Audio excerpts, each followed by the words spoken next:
Respect. Let's clap hard for him. Zach Cherkaoui!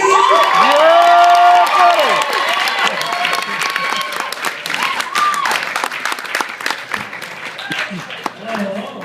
This is quite the treat. Alright, tell that.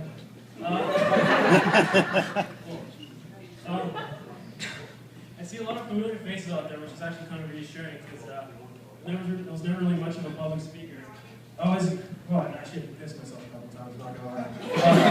My sister's here, she can vouch for it. I actually wore diapers until I was about 10, which really sucked because after that, my parents had to go to Costco and say, "Oh, honey, what size of diapers did you get?" It's like, oh, well, ladies, the teller's looking at me, right? And it's just completely embarrassing. But there's also another thing I see in the crowd. There's a couple other people I can see here that can relate to my issue here. And it's quite a serious issue, and we're going to have a little bit of a bonding experience, I can tell you that much. It all started, I don't know if you guys remember the Vinyl nightclub downtown. That was, it sucked. It was a greasy drunk, a lot of Lebanese dudes with tattoos, overflowing, just trying to pick a fight, tough on me, even the waitresses, which is just stupid. But they had a job fair a little while back, and I started on my own photography business, and I was pretty excited about that. I wanted to get a job there. And they gave out these cards. They have your number and your name, and you're supposed to give out as many cards as you can. It's basically you have to hold yourself up.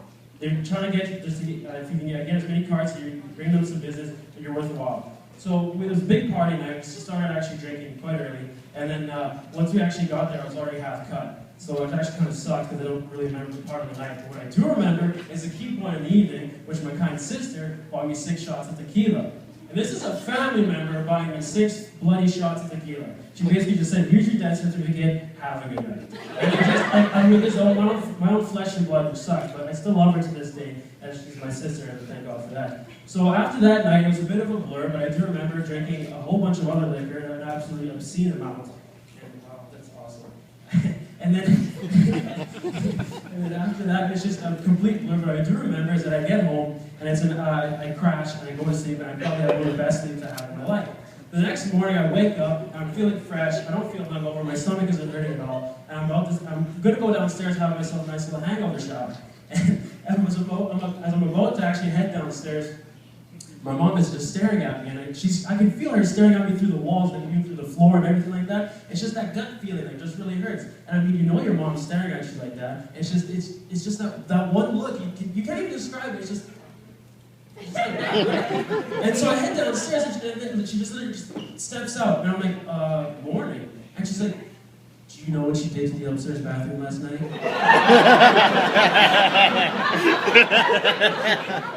And I mean, like, I'm a pretty creative guy, so I got a whole bunch of scenarios running through my head. I'm like, it sucks. And I'm like, it's my own mother telling me I have to go clean up whatever disaster I created. So I told her, "Okay, I'm sorry, I don't know what it is, but I'm gonna go have a look right now." So I walk to the washroom. I open the door. I have to tell you the setup, it's a key point in this joke, I'm telling you right now. The door opens to the left. You walk 2 steps, you've got the sink on the right. You walk another 2 steps, you've got the toilet. I'm not kidding you, but I pooped on the floor between the sink and the toilet. I'm serious. Thank you. And I open the door, and I don't even pay attention to the layout of the bathroom because I've been living there for 21 years. And I mean, it's just staring at me, and it's staring, and it's raining, and it's and then my conscience just pops out and goes, "What are you doing?" And then I go, "I don't know what I'm doing. What do you think I should do?" "Point 8, don't touch it." And like me, I'm just thinking, "Oh, I probably have to smell it." Like, no, I should have to touch it. I want to clean it up. I don't want to get pissed off. So being the smartass I am, I go back downstairs and I'm like, "Mom, you sure it's not Dad's?"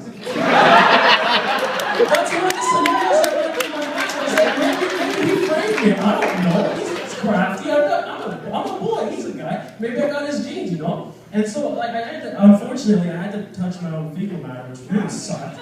But at the end of the day, I cleaned it up, and I told my mom, "Mom, I learned something very important today, sorry." And she's like, "Oh, what's that?" And I said, "The next time I'm drinking hard, I'm definitely wearing a diaper again." Once again, it's been awesome. I appreciate you guys. Thank you so much. Have a good night.